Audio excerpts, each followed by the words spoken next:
Hey everybody, this is Matt with TrueBudget. In this video, I'm going to show you how to use the OT calculator. To open the OT calculator, you can press this button on the Ribbon tab or this button on the menu page. Before you get started, the first thing you'll want to do is open the Options menu by clicking here. By default, the OT calculator is set to use the hourly rates that are in the estimate.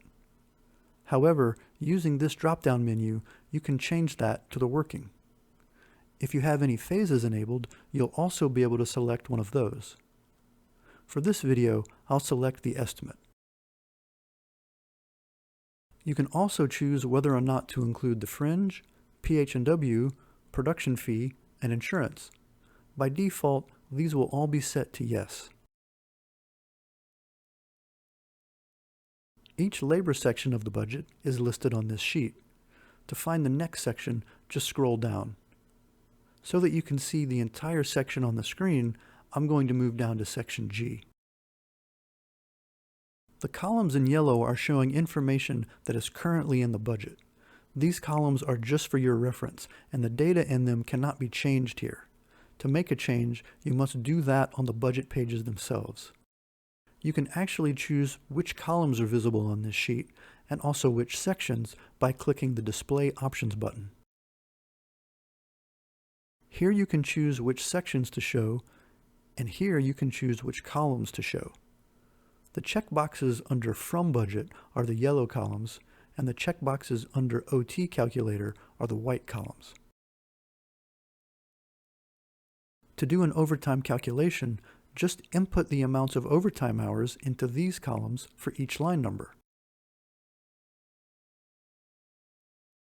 If you want to use the same amounts for all line numbers in a section, you can input the numbers here and then press the Apply button.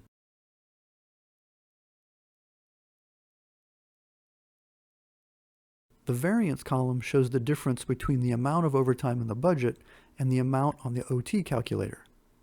If you don't wish to see the variance column, you can hide it in the Display Options menu. The total overtime for a section will appear in this cell here. The grand total of overtime for all sections will appear here. If a section is not currently displayed on the sheet, its total will not be included in the grand total. The last thing I'll show you is the Copy Hours feature. If you'd like to quickly copy the overtime hours that are in the budget onto the OT calculator, you can do that by clicking the Copy Hours button here. Now select which sections you want to copy. I'll select them all. As you can see, the amount of overtime listed is now the same as it is in the yellow columns.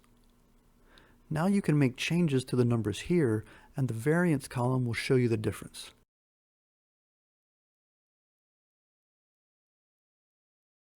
And that's how to use the OT calculator in TrueBudget.